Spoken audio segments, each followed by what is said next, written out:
Good morning, and excuse me if I'm a little breathless as I walk up one of Lisbon's many hills.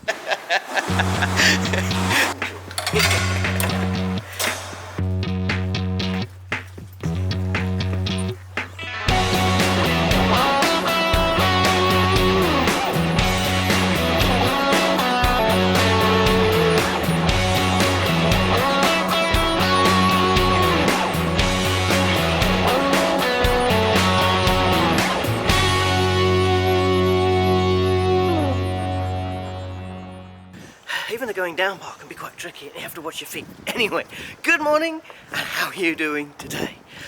We had a great day yesterday exploring Lisbon and the areas. The sun came in and out, we got rain, we got sunshine, I got sunburn, I got cold, I got breathless. But it is a beautiful city. Now, right at the end of the day, just when I was parking the car, I got a puncture. Now, I've got a spare wheel, but it's one of these spare wheels that's not a spare wheel, it's like a pretend spare wheel. So now I have to find a garage and change it this morning, which is a pain, because I was hoping to go to Sintra, which we'll still do afterwards, but it's a break in between. So I did change it in the dark after finding a relatively flat spot to change the tyre, which wasn't easy. And the only person who helped me was a drunk person. Anyway, let's go find a garage, get that tyre changed, and then head out to see Sintra. Now, where did I leave the car?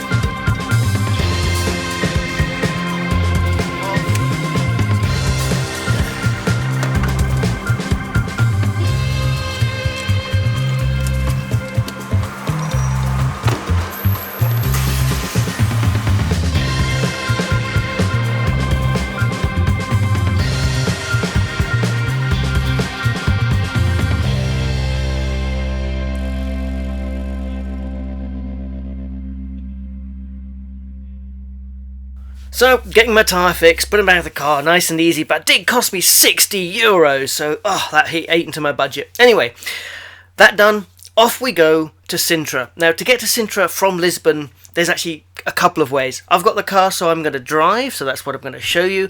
But I will also note that you can actually take a train-bus combination. It's very easy. The train takes about 40 minutes from the main station in Lisbon to the town of Sintra. You then catch a bus, which takes another 20 minutes, which takes you from the town of Sintra up to the area where you can then walk to the Moorish Castle, which we're going to see today, and you can also go to the Sintra Palace, which is also very beautiful. So that's the two ways of getting there. Now, I picked a wonderful day. I went twice to try and get nice weather, and it rained both times. So I can't show you such good views of the surrounding scenery, because it was raining, but it did make a fantastic visit to the castle. It really gave it a great atmosphere, and even the walk up and through the forest with the rain dripping through, and me getting a bit wet of course, but it gave it a beautiful atmosphere. So I did really enjoy my day. So even if it's raining, go and visit.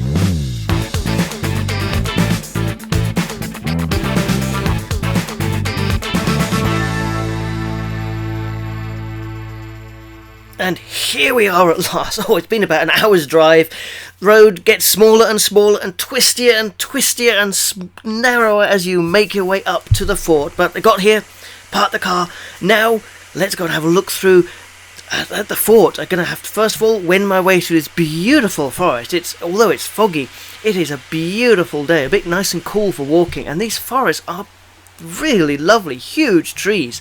The area is quite wet because this is the first mountain or hill that the cold air of the Atlantic meets as it comes onto the mainland after crossing the Atlantic. So it is characterized with being quite a damp area, but of course the gardens and the trees grow beautifully. So let's just quickly wander through those and let's get to the fort.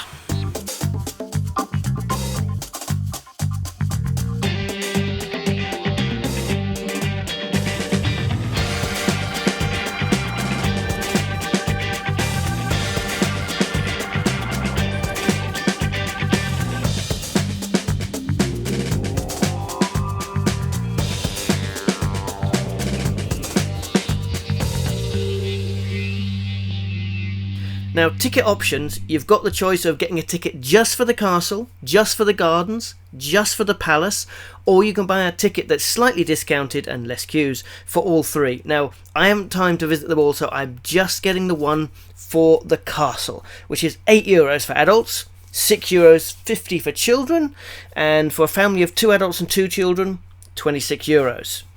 Now, let's head in and have a look around.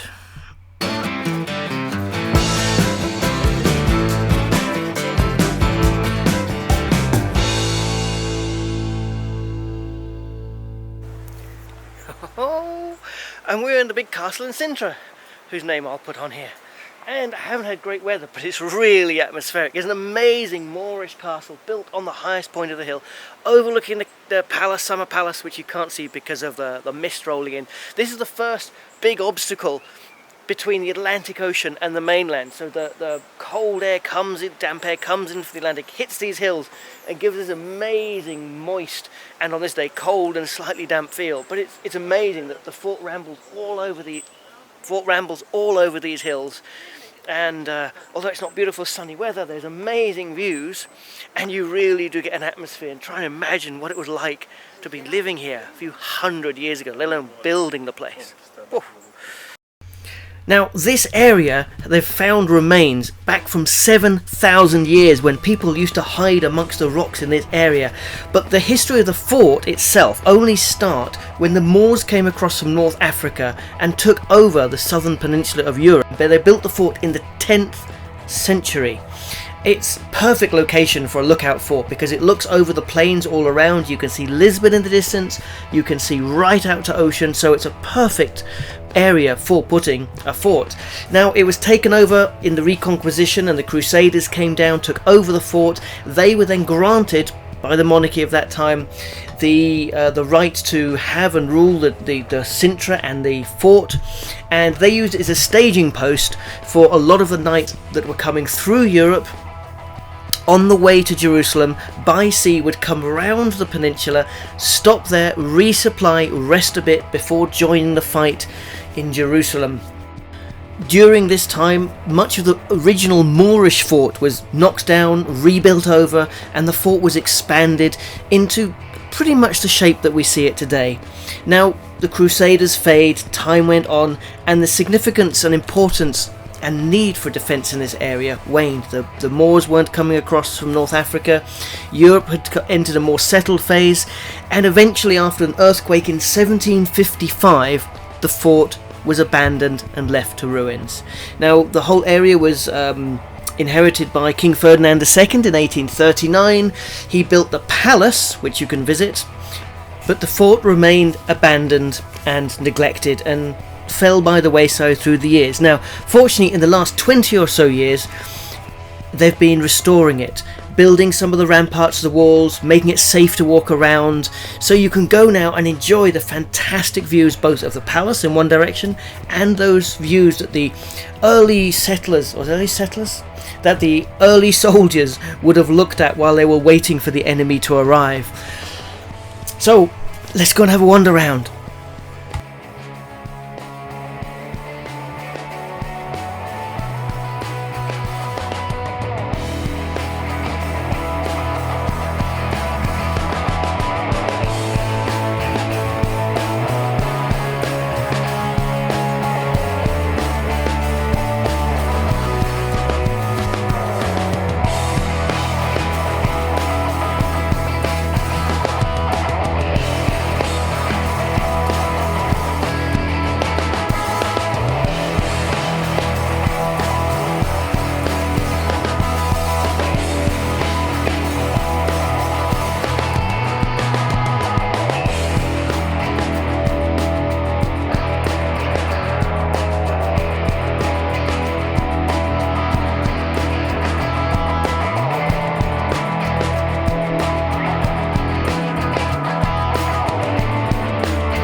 I think I just fogged my own lens up. Oh dear, come on, lens, clear. It actually is foggy as well. That was the fort. It really is quite amazing. It's lovely to amble around, even in it's actually, maybe especially in this weather, because that sort of magical feel for it, and it kept a lot of people away, so it wasn't that busy, which is I prefer. And you could really feel the history that must have taken place there, from the different people and forces that have occupied it and fought over it and standed guard. I stood on the ramparts looking out, thinking, wow, it would have been quite a miserable life being a guard, stationed at night, trying to keep your eyes open, looking for people coming through the forest towards you. Only to end up with an arrow in the head. Not a good option. Anyway, enough of that. Still haven't been able to fly the drone. It is still, as you can probably see, foggy. Very foggy. In fact, I think I'm in a cloud. So I'm going to take a snack in the car. I brought snacks with me, which is my way out. I'm going this way, I think. And there we go. Sit in the car for a little bit. I think my hopes of getting the sunset, clear skies of any kind, to fly the drone to show you some aerial shots. I've seen some aerial shots. It's beautiful. Maybe tomorrow if I get up early, but I'm leaving Lisbon tomorrow. Actually, I'm leaving Portugal tomorrow. Ah, shock, I know. Short visit, and it's given me a taste. I had no idea what Portugal was like about. A lot of people raved about Lisbon and said Portugal was very nice. No, I've been here. Wow, really is an eye-opener. It's like sleeping hidden secret of Western Europe. But our journey continues. I'm heading back to Spain to drop off the rental car. So tomorrow is my travel day. Then I fly from Spain, Sevilla, to hopefully sunny Malta.